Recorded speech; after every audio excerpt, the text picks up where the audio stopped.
रूस यूक्रेन जंग इस वक्त बेहद बुरे दौर में पहुंच चुकी है। 30 दिन से युद्ध विराम की धज्जियां उड़ाने में राष्ट्रपति जेलेंस्की और पुतिन दोनों ही लगे हुए हैं। हालत ये हो गई है कि अब राष्ट्रपति ट्रंप और उनकी टीम ने भी न तो राष्ट्रपति जेलेंस्की को काबू किया और न ही रूस को हमला करने से ही रोक पा रहे हैं। यूक्रेन पर रूस के ताजा हमलों से तो साफ पता चल रहा है कि रूस यूक्रेन का सर्वनाश करने पर तुला है। हालात ये हो गए कि महज 24 घंटे के अंदर पूरे यूक्रेन में रूस ने 646 से ज्यादा बड़े हमले कर दिए।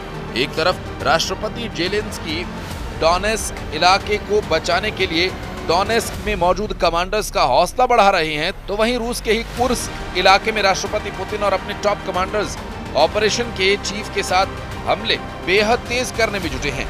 आपको बता दें कि कैसे राष्ट्रपति पुतिन अब यूक्रेन के 50% इलाके पर कब्जा करने जा रहे हैं। साथ ही आपको दिखाएंगे फ्रांस, ब्रिटेन, जर्मनी और पोलैंड, यूरोपियन यूनियन के 27 देश यूक्रेन की तरफ से जंग करने के लिए इतना आगे बढ़ चुके हैं कि हम आपको ये भी दिखाएंगे, क्योंकि राष्ट्रपति जेलेंस्की ये चाहते हैं कि रूस के साथ युद्ध विराम नहीं बल्कि रूस को युद्ध के दम पर हराकर उससे बातचीत की जाए। हम शुरुआत कर रहे हैं रूस के उन हमलों से जिसने पूरे यूक्रेन में हाहाकार मचा दी।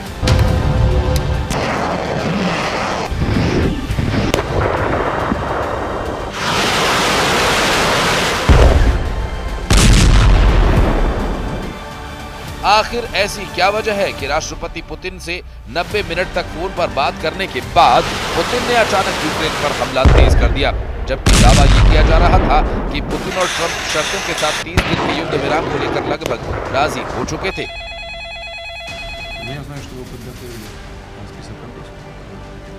अब हम आपको बता दें कि यूक्रेन के राष्ट्रपति किसी भी कीमत पर रूस के साथ युद्ध विराम शर्तों के साथ नहीं चाहते। यही वजह है कि यूक्रेनी सेना ने रूस में पिछले 56 घंटों में ऐसे बड़े और खूनी हमले किए हैं जिसने पुतिन को पूरी तरह से बेकाबू कर दिया। और आप खुद देख लीजिए, रूस के टैंक, तोप, ड्रोन, लड़ाकू जेट और ड्रोन यूक्रेन में कहां-कहां कितने हमला कर रहे हैं। हैरानी की बात तो यह है कि रूस ने यूक्रेन पर हमले ऐसे वक्त में किए जब सऊदी अरब में अमेरिकी मध्यस्थता में सोमवार यानी 24 मार्च को रूस और यूक्रेन के बीच वार्ता होने वाली है।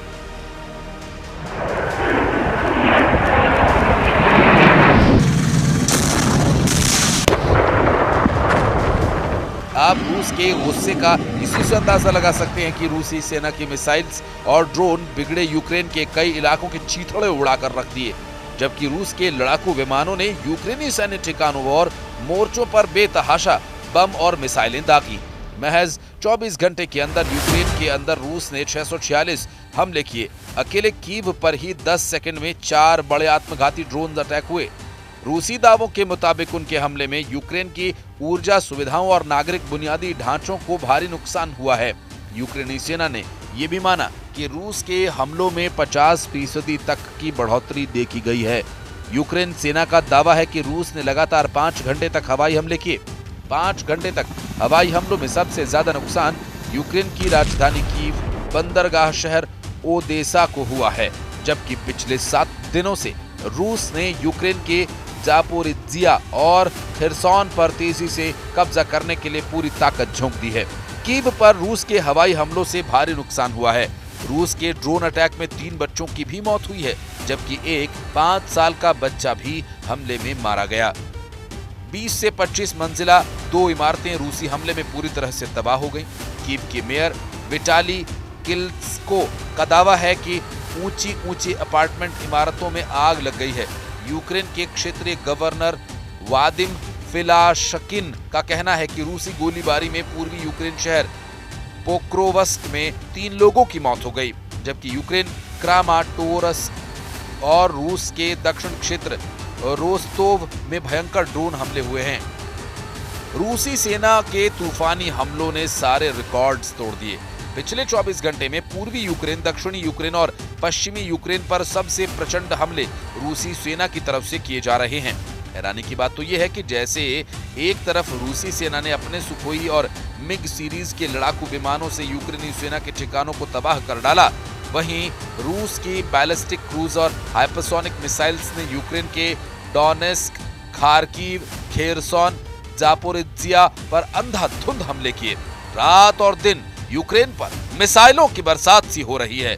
यूक्रेनी सेना इस वक्त रूसी सेना के हमलों के सामने निहत्थी साबित हो रही है, क्योंकि अमेरिका ने अपने सैटेलाइट और जमीनी खुफिया नेटवर्क को यूक्रेन के लिए बंद कर दिया है, जिसकी वजह से यूक्रेनी सेना रूसी सेना के सामने अब अंधी हो चुकी है।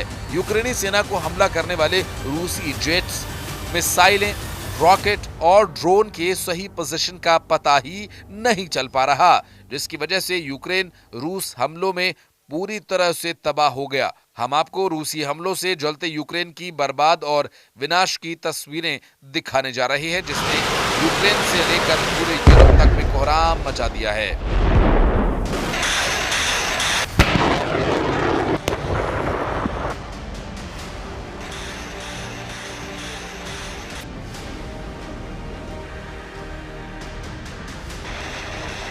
दोनों के ही तेवरों और बॉडी लैंग्वेज को देखकर साफ लग रहा है कि जंग को तेज करने के लिए कोई कसर नहीं छोड़ी जा रही है।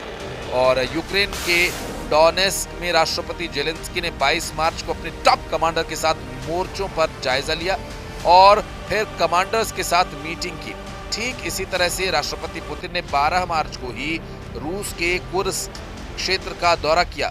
फौजी वर्दी पहने हुए पुतिन के तेवरों को देखकर साफ लग रहा है कि वो यूक्रेन पर जरा भी रहम नहीं करने वाले। आपको बता दें कि राष्ट्रपति जेलेंस्की ने डोनेस्क के रणनीतिक पूर्वी शहर पोक्रोवस्क में मौजूद यूक्रेनी सशस्त्र बलों की 59S सेपरेट असॉल्ट ब्रिगेड की फील्ड मुख्यालय का दौरा किया। वहां की ड्रोन इकाइयों के कमांडर्स को साफ आदेश दिए कि हर हाल में रूस पर हमले तेज करो। वहीं दूसरी तरफ पुतिन ने कुर्स्क मोर्चे पर मौजूद रूसी जनरल स्टाफ के प्रमुख वालेरी गेरासिमोव की एक रिपोर्ट सुनी, जिसमें रूसी जनरल स्टाफ के प्रमुख वालेरी गेरासिमोव ने दावा किया कि कुर्स्क इलाके से यूक्रेनी सेना को खदेड़ा जा रहा है। 50,000 सैनिकों को घेर लिया गया है और यहां यूक्रेनी सेना की मदद कर रहे नाटो के 50 अफसरों को भी घेर लिया गया है। कुल मिलाकर पुतिन और जेलेंस्की दोनों ही एक दूसरे के खून के प्यासे हो चुके हैं।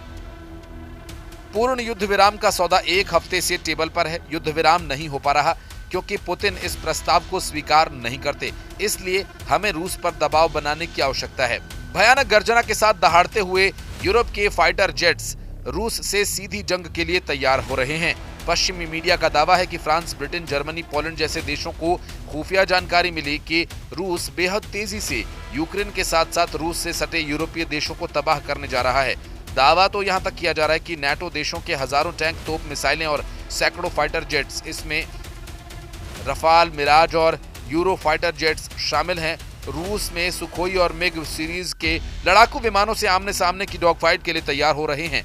जो जानकारी मिल रही है उसके मुताबिक रूस ने बड़ी तेजी से अपने लड़ाकू विमानों, हेलीकॉप्टर्स, मिसाइल और ड्रोन से यूक्रेन के साथ साथ नाटो देशों को निशाने पर लिया है। देखिए क्यों यूरोप के देशों ने रूस के हमलों को देखते हुए आपातकाल में तुरंत 120 फाइटर जेट्स यूक्रेन और बाल्टिक देशों को बचाने के लिए झोंक दिए।